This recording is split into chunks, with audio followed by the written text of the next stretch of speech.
Okay, so since the regular season ended, the Cleveland Browns made a few moves that should bring some optimism, I guess, to the Cleveland fan base. But it's still one of those things that you got to wait and see what happens. So I'm not going to give any prediction. I want to see what they're able to do during free agency. I want to see who they resign, who they let go, what trades they make, what people they trade away, how they draft, who they draft, and how they build their team going into next season. Before I give any of my thoughts on what they could possibly accomplish, or if they'll fail even worse, because it can get bad. It can get very bad. Myles Garrett could have been put on the commissioner's exempt list. This team could have lost more games. OBJ could have requested a trade before the deadline last year. He could still possibly leave at some point. He could request a trade to get out of there. There are very few positives for this team that I've seen so far. And I think one of the biggest negatives for me, man, is still Baker. Because we live in this social media attention-seeking society now where, saying whatever, doing whatever, as long as you're doing it for the likes, for the clicks, to, make your money, that's all that matters. It doesn't matter what you say. It doesn't matter if what you're saying is, hurting or offending or anything like that. You can do whatever you want as long as you're doing it for monetary reasons. I mean, I guess it's fine.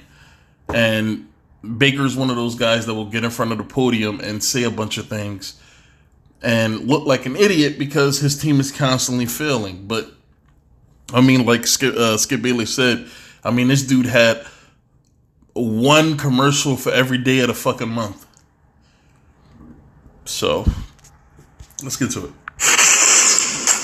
Back here, first things first, with Amani Toomer and Eric Mangini talking Cleveland Browns. A season to forget for just about everyone on that team this year, including Odell Beckham, whose first season as a Brown was the worst season in his pro career. But OBJ... I don't think that's Odell Beckham's problem. I think he wasn't being targeted enough. I think Baker... I don't want to say Baker ignored him, but I'll say he wasn't getting him involved enough. He's turning the proverbial page, says he has a, quote, good feeling about new head coach Kevin Stefanski. Nick, what do you think? You expect Baker and Odell to have a bounce-back season under their new head coach? Well, it's certainly not going to be worse than it was last year, right? Like, there is, in the stock market, again, to bring up stocks with our stock market. And it could have gotten worse. I think with how the season played out, they got off pretty fucking easy. Because it could have got very worse. Like very bad, very quickly. And that Myles Garrett thing could have possibly ended his career because what he did was heinous. Although I came around to the understanding that I believe he was provoked. He didn't handle it the way that he should have handled it. But I do feel like he was provoked into his actions. Expert coach. You're always worried about the dead cat bounce when something hits the floor and then goes up, but it's really just because it's dead and it's going to go back down. So they're at least going to get that, but you would hope it's not a dead cat bounce, that it's a real resurgence to playing up to their talent level. I think Odell will be better because I think the quarterback play will be better, but I want to go to coach because coach, this side of the table during the year had been very critical of Baker Mayfield fairly. And was skeptical and less bullish on Baker certainly than I was going into the year. But this side of the table also, I believe, I know I've spoke to Coach about this, and I think I'm speaking for you as well, was impressed by Baker on the show Friday. And the way if people didn't watch, he was our final guest of Super Bowl week. And I thought, now I'm a little biased because I like him, I thought he answered every question just the right way. I thought he showed the steps one would need to take if he was going to have a bounce-back season, interceptions aside, but from the other unforced errors of the year. See, Baker has shown that he has the ability to stand in front of a mic in front of a group of reporters, in front of whoever, analysts, sports commentators, whatever, and say all the right things. But saying all the right things and doing all the right things are two different things. They're not the same. All year, Baker has been saying the right things, but he has not been doing the right things, and that's why that team failed. I mean, it's not the only reason. You know, let me rephrase. That's one of the many reasons that team failed. But I think it was one of the more important reasons because the quarterback position is so important. So.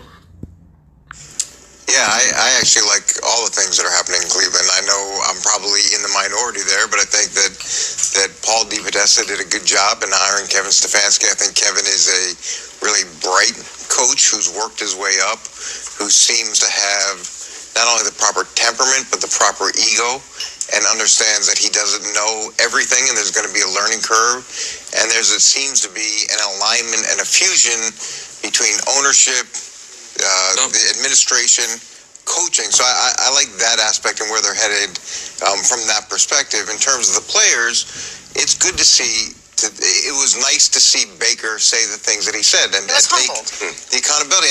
And look, that's the reality of the NFL. The NFL humbles everybody at some point, whether it's because of how long you play or who you play against or how you perform. Eventually, the league humbles all of us, and you need to understand that's part of the process. And that humbleness can lead to really great growth. And I'm hoping that's what happens with Baker, because there's plenty of examples of him doing the right thing. There's plenty of examples of him being a good leader. There's plenty of examples of him playing winning football, and I think he can do that again.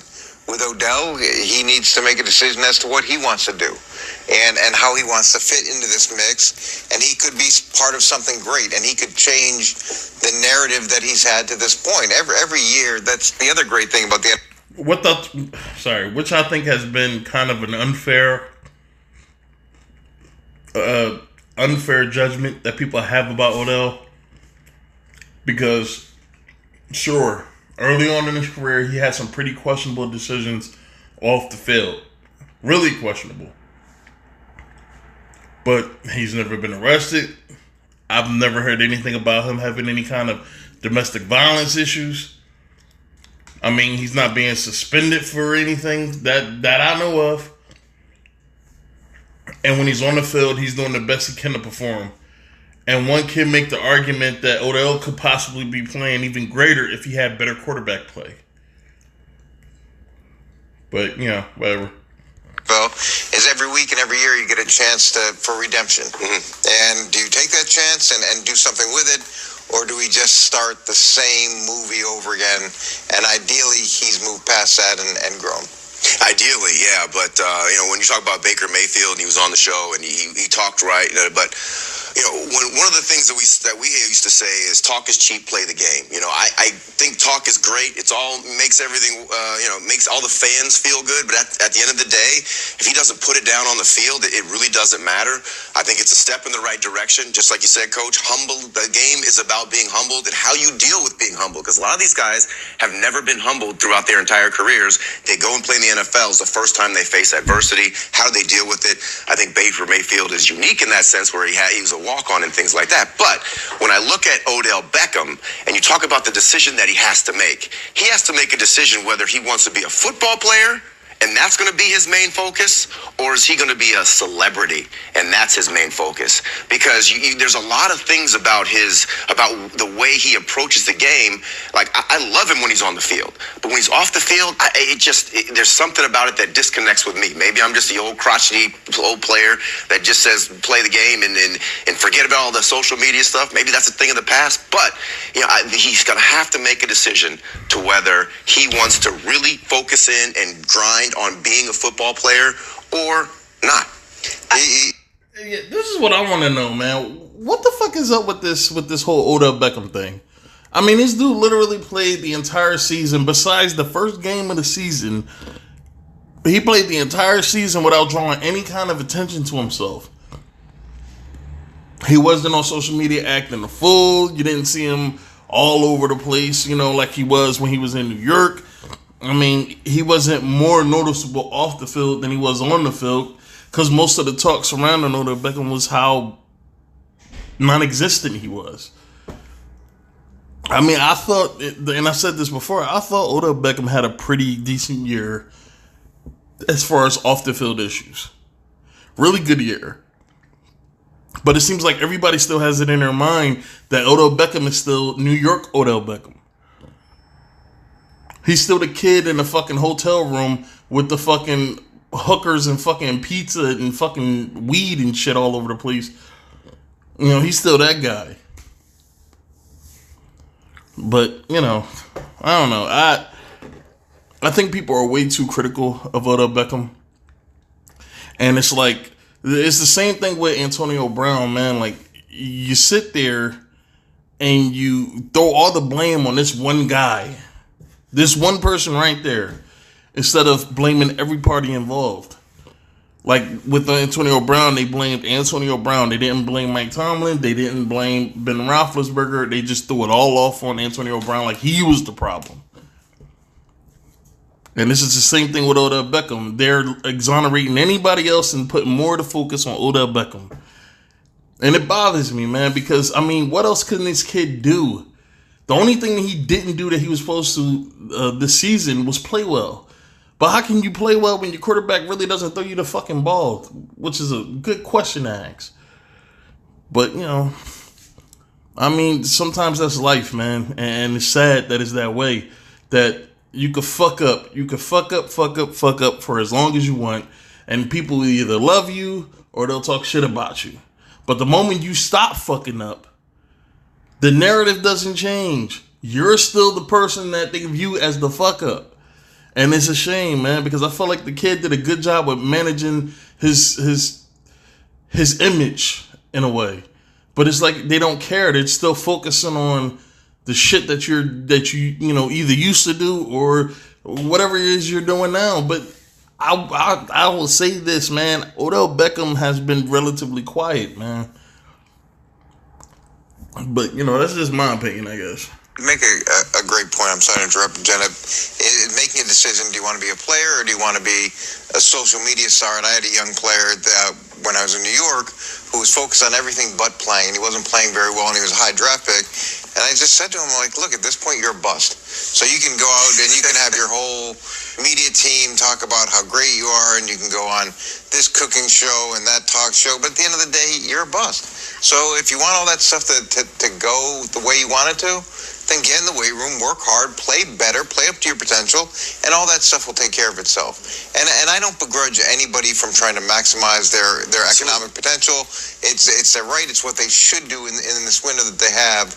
But you can't lose track of what's the most important thing to that economic potential. And like you said, that's the work that you do on the field. I would imagine, Nick, your answer is going to be, why can't you do both? And for the great players, they were able to do both. There haven't been a ton of them, but they were able to. But the two guys on the Browns who wanted to do both, Baker Mayfield and OBJ, weren't able to accomplish that this year because in order to be the celebrity, you have to be the main thing first. You have to be the football player first. And for OBJ, he's so talented. He's so good at his craft. And you want to hope that maybe he's 6 years in now to his career. When is he going to have the season where he stays healthy? He really focuses on being puts good numbers together 3 years of his and career. elevates the team to have success. Yes, but he had the other stuff too. It was a lot of stuff that tainted what he did on the field. I know. Not really. I mean, yeah, he made some poor decisions, man, but when I think about Odell Beckham, I'm focused on what he does on the field. I don't worry about all that other shit. Even though he was making those mistakes, he's never been arrested. I mean, this dude was pretty low key, man. I'm saying, even when the weed thing happened, when he was in the hotel room, it was pretty low key. You know, he probably was punished by the Giants. But other than that, man, that was it. Nothing really came out of it. But again, it seems like, and he has been quiet this year, but it seems like people are more focused on his past than what he's doing right now. And if we have to talk about anybody trying to be a fucking celebrity, it's Baker Mayfield. With the 100 commercials he got out just this season, that's it. I mean, Every time you turn around, he's fucking saying this and saying that. He's on TV all the time. I mean, he's the face of the fucking Browns because every time you turn around, he's constantly have his face on your fucking TV. So, I don't know, man. People allowed it to. Well, yeah, well, okay, well, if you know I Here's am, a then former football player. that's great. I can disagree well. with Amani. Yeah. I can tell Amani, I do think he's the crotchety old man on this. Odell Beckham, he said it. I mean, you can say, I know you're going to say this, and then be surprised when I say it. Listen, last year, Baker was the 31st ranked quarterback in football. Odell had 1,000 yards. If we want to act like that if Odell wore a different visor, didn't wear a watch, the Browns would have won 11 games, that's fine. I think it's lunacy. Now, I do. I'm going to say this right now. So far, I agree with Nick Wright. I think the fact that we're focused on everything that Odell Beckham does and not the fact that this team has a lot of issues, and most likely he is probably at the bottom of the rung if you were throwing around blame. Because a receiver's job is dependent on the quarterback. And if the quarterback does not throw you the ball, what the fuck are you supposed to do? Run all the way to the other side of the field and still catches from your teammates? Like, what else is he supposed to do? So far, I agree. I think what is true is that, to quote a wise man named LeBron James, you got to keep the main thing the main thing. The reason you are a celebrity is because you are a great football player. And the longer you play on bad teams, the longer you don't play in big games, the less your celebrity star actually shines. But last year was not on Odell Beckham Jr. There were 4 games last year Baker played well. 4 games with a passer rating of 92 or above. They were 4-0. The other games when he's a turnover machine, they're 2-10. Sometimes we spend all this time talking about, use a mixed metaphors for a moment, bulletin board material. You know when we never talked about it? With Frank Clark. You know why? Because his team kept winning. So that narrative, we had to ball up and throw away. Frank Clark said, Derrick Henry ain't going to do nothing. They stopped him. Said the Niners were coming for you.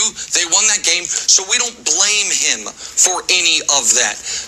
We are looking at the Browns season, saying it went to hell, and saying, well, Odell did have the visor and the watch, and so now we are working backwards from it.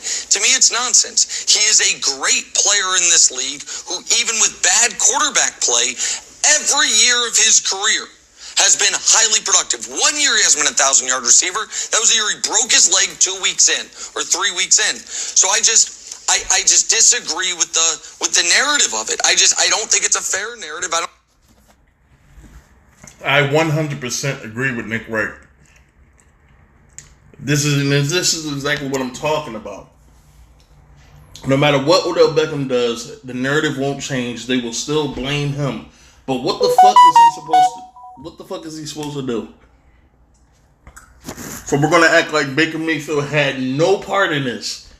And let's just excuse the fucking commercials and the TV spots and all this other shit. Let's excuse that and just focus on his play on the field. Like, people still believe Jimmy Garoppolo, they still believe he's an elite quarterback. Elite quarterback. They still believe that. After the performance we just saw in the Super Bowl, I'm pretty sure there are people that still believe he is an elite quarterback. But when we look at fucking Odell Beckham versus Baker Mayfield, it's all Odell Beckham's fault.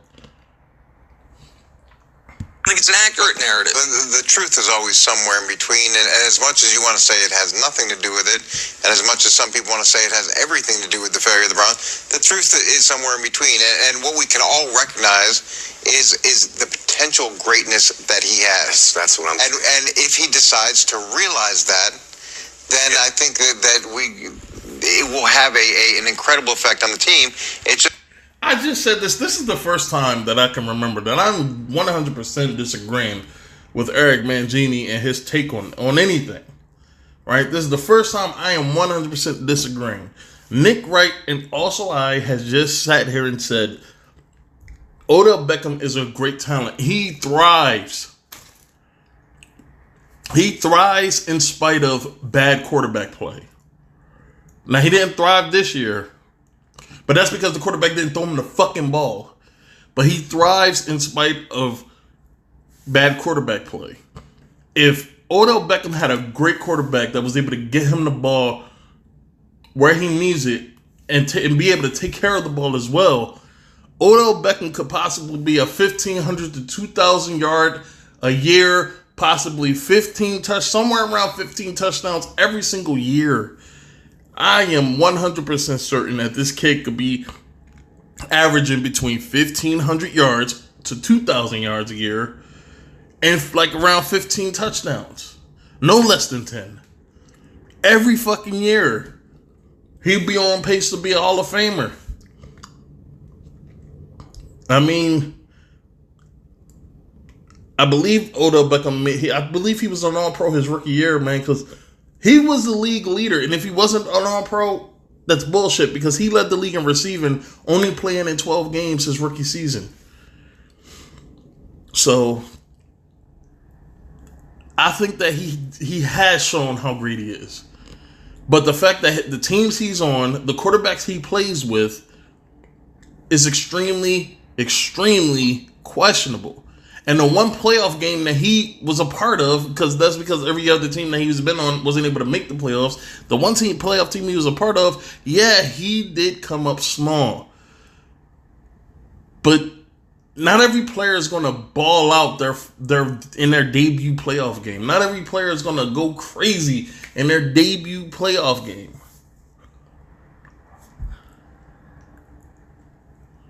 I got to go back and look, because I think this year was the first year that Carson Wentz has ever played in a playoff game. I got to go back and see what he did in that game. Because we sit here and we're acting like Odell Beckham is not performing up to snuff, when this dude is a 1,000-yard receiver damn near every year, and he is considered to be a top 5 wide receiver. In my opinion, I believe he's the second best wide receiver. And this is just me saying this with the kind of quarterbacks that he's playing with, because I believe if he had a great quarterback to throw him the ball, like a Drew Brees, Aaron Rodgers, Tom Brady. If Tom Brady had this guy last year, I mean, just everything about that team would have been different.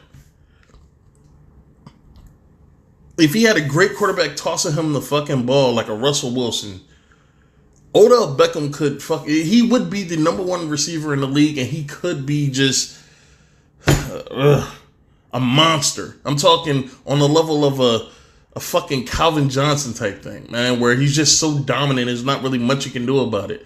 Because he has speed. He has superior athleticism. I mean, his body is just so much more advantageous, I'm going to say, when he's going up against these DBs, man, because he's taller than most of them. He's just as fast, if not faster than most of them. He can jump higher. He's quicker once he gets the ball. He can actually create space. I mean, I've seen this guy literally juke the shit out of DBs. Multiple DBs. And run past them. Like, for anybody that has never looked, I mean, I'm pretty sure most people have seen Odell Beckham play. Go look at his highlight films, man. Go look at his highlight reels and tell me that you're not fucking impressed by the level of ability this guy has. And sure, he's a social media whore. Who's not now? Everybody is. It's all about the likes. It's all about the clicks. It's all about how many fucking followers you get. Everybody is. But that kid is a fucking baller, especially when there's a quarterback that's intent on getting him the ball. He's a baller, man. Alright, so I'm done with this, man, because I don't know, man. My bad. I don't know. I think that Odell Beckham gets a bad rap, and I'm tired of him getting a bad rap. But, you know, it is what it is. Alright.